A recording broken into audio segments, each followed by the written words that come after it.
Төбәктәрдә күпләп ҡар яуҙы, айырыуса ауылдарҙа мейестәргә ут яғыу, йылытҡыстар файҙаланыу актуаль була бара.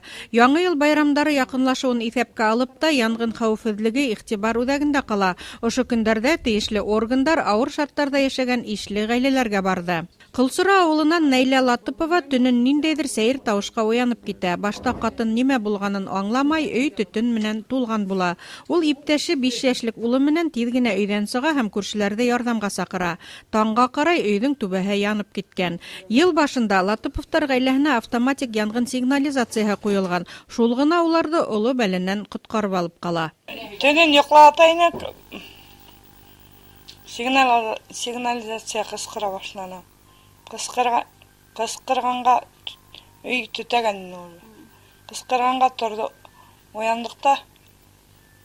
Тышҡа сығып ҡараныҡ, шунан күрешеләргә йүгерҙек, күрешеләр килде. Мейестең төбөнән яғына баштаған, ярҙам итте. Уйланыҡ инде, алайҙа булған сигнализация тип. Йыл башынан Баймаҡ районында 79 янғын теркәлгән, һөҙөмтәлә 1 кешенең ғүмере өҙөлгән. Ҡыҙғанысҡа, йыл һайын тиерлек фажиғалар булып тора.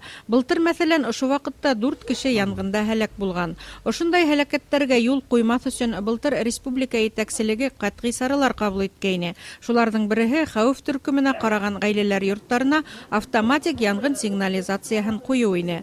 Әлеге ваҡытта Баймаҡ районында 2100 ғаиләгә сигнализациялар ҡуйылғанда инде. Это уже был второй случай в районе, когда пожарный извещатель выполнил свою функцию.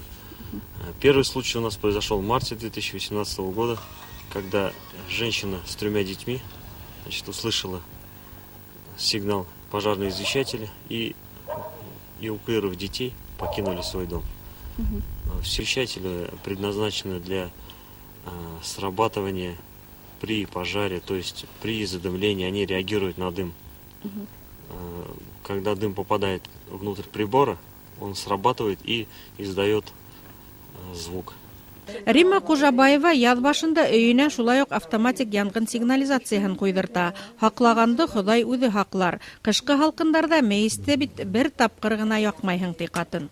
Иҫкәртеүсе ҡорамалды 18 йылдың март айында ҡуйҙылар.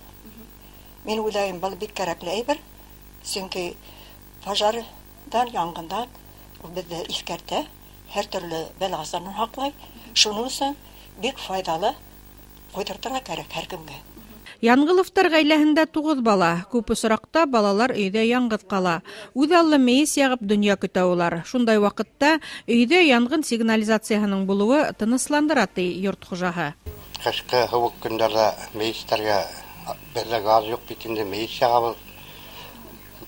Ҡурҡыныстар ҡыҙыу яҡҡан көндәр була, шул мәлдәрҙә кәрәктер тип иҫәпләйбеҙ.